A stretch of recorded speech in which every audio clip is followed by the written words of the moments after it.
Teka lang. Ayan. Hindi mo nagwawala si Obi. Sabi ko, di ba, wag kang humarap. Ikot ka. Yan. Nakita mo na yung brief mo. Sige, mabibidyo to. Nakita mo na yung brief mo. Ay, yung basa na suot mo.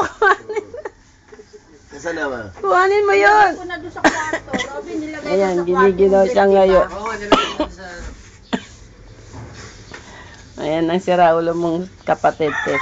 Minarak yung paborito niyang sando, o, di ba? Kasi di ba butas-butas yan. Ayan. O, hindi yan ibig sabihin nagpapabili, ah. Di ba? Ang aga-aga. Alam mo bang malamig ang simoy?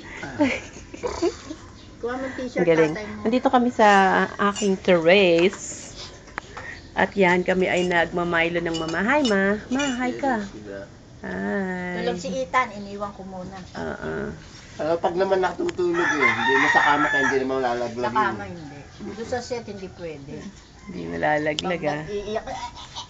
Okay. Naku, lalaglag yun. This is me in the morning.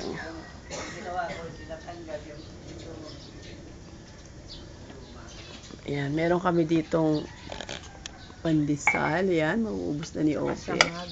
Milo, sangag. Sayang. Ayan, pinipilit ni Mama kainin ni Ope dyan.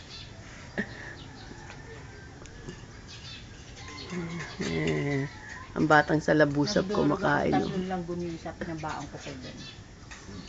Tinangag ko. Eh, bakit parang may langgunisa pa yan? Ah, ha?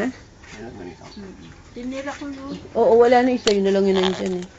Bukas lutuin ko na yan. Para mga basahan. Bukas lutuin ko yan, maga. Ayaw niya na. Ayaw niya. Dinurog ko nga. Kaya mo lang dyan pag gusto ni mama kumain ng ganito. Hindi, ako gusto ko. Hindi ko mawaka. Dinig mo ah, may bas-bas. Kasi si Kikal ko lang halos pinapakain eh. Wala ka makikitang bebe dito ha. Tulog pa bebe mo. Kami lang, okay? Okay, bye-bye na. Ma, bye-bye ka na. Bye-bye. Bye-bye. O, bet, kahit ako talikod ka, bye-bye. Talikod ka. Ayan. Bye-bye. Okay. Kung nanood ako tayo ng yung airsoft, yung aeroplanong laruan, pinaan